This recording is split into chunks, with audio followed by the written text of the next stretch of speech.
Kota masa depan Arab Saudi, The Line, dan BRI. Arab Saudi tengah menggarap mega proyek futuristik bernama The Line, yang membentang 170 km melewati pegunungan, lembah, hingga Laut Merah. Kota masa depan The Line adalah bagian dari proyek NEOM, senilai 500 miliar dolar. Proyek ambisius ini dijalankan oleh putra mahkota Arab Saudi, Pangeran Mohammed bin Salman. Konon kabarnya, The Line dibangun dengan arsitektur cermin yang menjulang setinggi 500 meter, mampu menghemat lahan sebesar selebar 200 meter.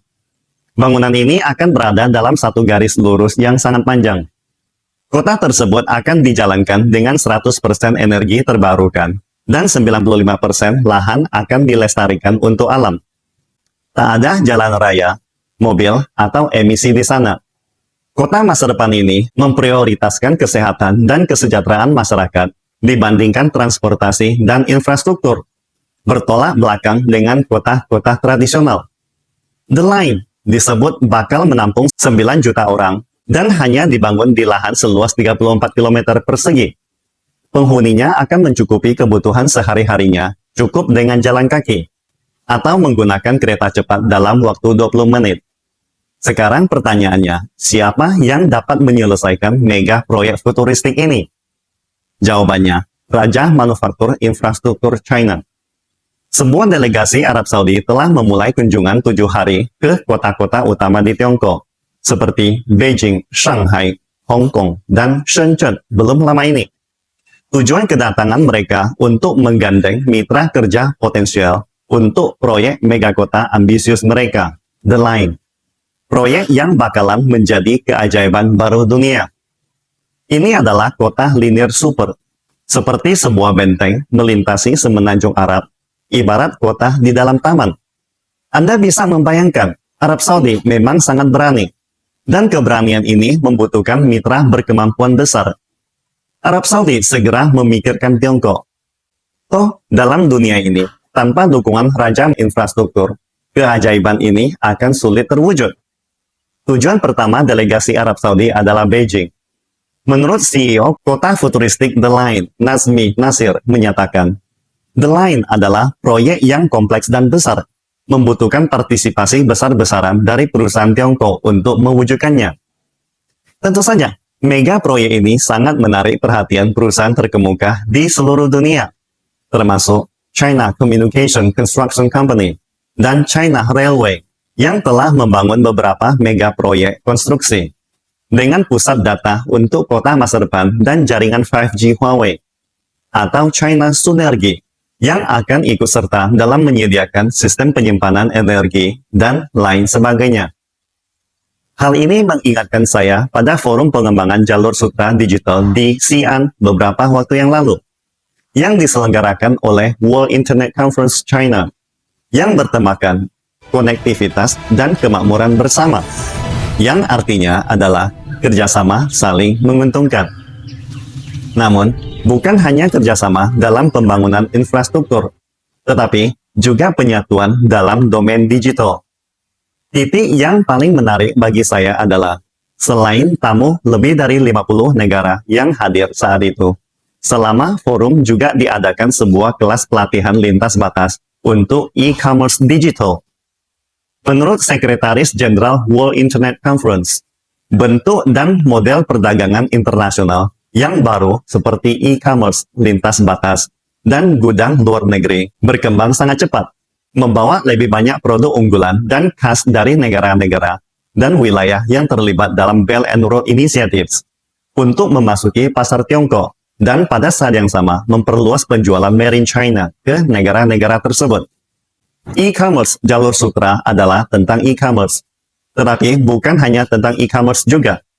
Ketika kita melihat lebih jauh, e-commerce jalur sutra menghubungkan negara-negara dan wilayah yang terlibat dalam inisiatif sabuk dan jalan, mendorong perkembangan ekonomi negara-negara yang bekerja sama di dalamnya.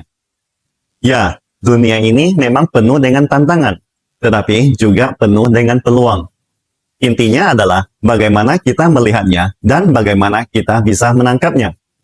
Misalnya, negara-negara Timur Tengah tidak hanya dilanda kekacauan peperangan, tetapi juga tentang peluang pembangunan. Arab Saudi dengan pendapatan besar dari minyak telah merumuskan rencana pembangunan yang sangat ambisius untuk menciptakan keajaiban pada Saudi Vision 2030 dan menjadi pemimpin tak terbantahkan di Timur Tengah. Majalah The Times dari Inggris pernah menerbitkan sebuah artikel yang berjudul China dan Arab Saudi diambang meninggalkan negara-negara barat jauh di belakang. Cukup mengesankan bagi saya. Artikel itu menyatakan, Pangeran Mahkota Saudi Muhammad bin Salman sangat kagum pada Tiongkok. Dia menghormati tekad Tiongkok untuk menjadi pemimpin revolusi industri keempat dan meninggalkan barat jauh di belakang. Perang mungkin tidak berada di agenda Muhammad bin Salman. Asalkan dia tetap bekerja sama dengan Tiongkok, dia mungkin menjadi salah satu peserta pengguling tatanan baru dunia.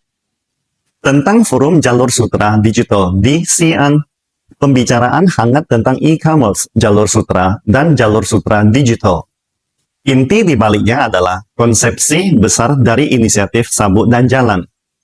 Pentingnya ide besar ini secara global, saya rasa sudah tidak perlu saya jelaskan lagi.